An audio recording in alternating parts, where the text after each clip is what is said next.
a 5-day stretch in November when he was on the non-football injury list. He released a bunch of tweets that sort of explain his side of it, including saying, I bet 1,500 total, I don't have a gambling problem. Also commented on his suspension, saying, I know I was wrong, but I'm getting 1 year, LOL, which I guess obviously he's suggesting he thinks that getting a year for that is too much.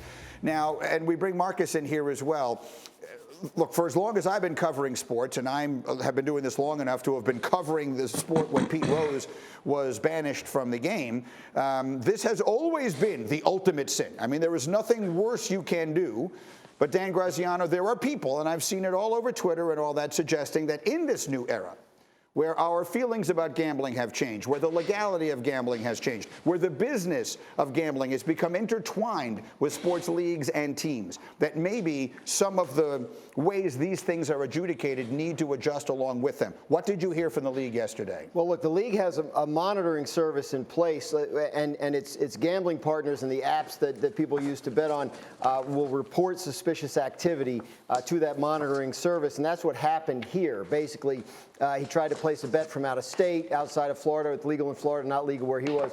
And then so the app, Hard Rock, reported it to the NFL's monitoring service. They trace it back to Calvin Ridley's email address. The NFL finds out one of its players is betting on games. He is suspended. Now, the monitoring service is there because the league believes it's important that A, their players do not bet on their games, and B, no one thinks their players are betting on their games, right? So this is a way for saying, yes, we are monitoring this. If there is not going to be any sort of hanky-panky that can affect, you know, the outcome of our games and the bets you're placing on them. Mm-hmm. So this is, and the year suspension is a message to the rest of the players and team employees, coaches, et cetera, that this is, in case you weren't paying attention, when we tell you this multiple times a year, you can't bet on the game. To be clear, the year is the minimum. He's suspended for at least a year, and we all know that Pete Rose is a lifetime ban from the sport. I wanted to keep Legler and J. Will with us as well, because this cuts across all sports. This is not unique to pro football. But Marcus, I will start with you because it did come from your sport.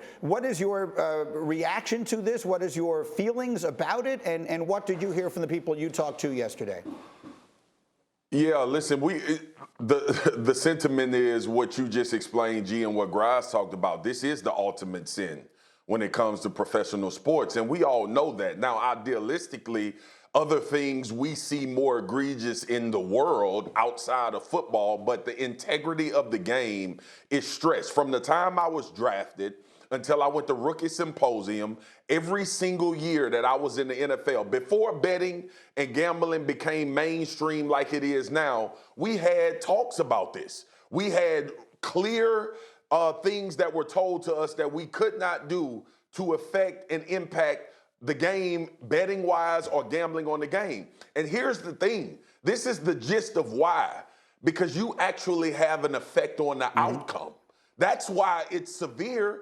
That's why the punishment is severe, whether that's good or bad. And I know what people are going to say, well, Calvin really was away from the team when he made these bets. That's not the point, people. The point is you do not, the leagues, they do not want players betting because outcomes are determined by these players' performances. And therein lies the issue. Now, we can have a whole conversation about where we are now and how the betting and gambling has evolved into the sport and how it's become mainstream. And we all know what this boils down to, y'all. It's money. It's the evolution of sports. We all knew this was coming. Everybody that's sitting on that panel and me sitting in this screen talking, we knew betting was going to become mainstream with all of our professional leagues. But the bottom line is when it infiltrates from a guy that actually participates, this is when the league takes their hard stance. And to your point, G, and I'm glad Legs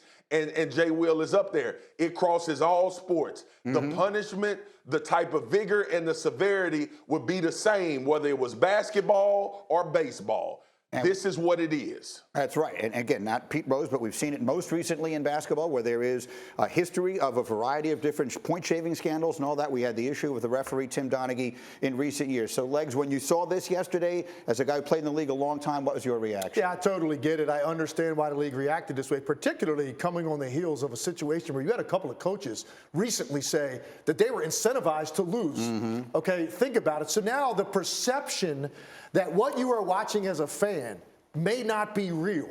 Regardless of whether Calvin Ridley bet on a game that he participated in or a teammate did or not and affected the outcome to line his pockets, which doesn't sound like that's what happened here. Regardless, the perception that possibly what I am watching right now is not legitimate competition. And again, coming on the heels of what we just had happen in the NFL with those coaches making those accusations, couldn't come at a worse time for the league. And I understand the severity and why they put down such a heavy hammer. Yeah, and so then, Jay, Will, again, how about the people who will say, I want to make it clear, this is not my position, but the people are saying, well, this needs to be, they need to evolve with regards to that because gambling is more mainstream now. They themselves are in business with some of these, the gambling sites and things like that. So how can they X, Y, and Z? What do you say to those people? I just feel like I'm about to say one of the realest things I've ever said in my life on this show, right? Because yesterday when I heard this news for the first time, I didn't think he deserved a year suspension for this. But when I see this and then I go and I think about larger issues, it really bothers me about the NFL. Because I'm sitting there saying, okay, you're going to suspend Calvin Ridley for a $1,500 parlay bet. But when there's a history of players having domestic violence, when you look at the history of the league, they only get suspended for 6 games. So the league values the bottom line of how it can affect their gambling relationships. But when we look at how the personal relationships of players in the league are affected, they don't value that as much. That's mind-blowing to me. That's bothersome for me where we are in 2022.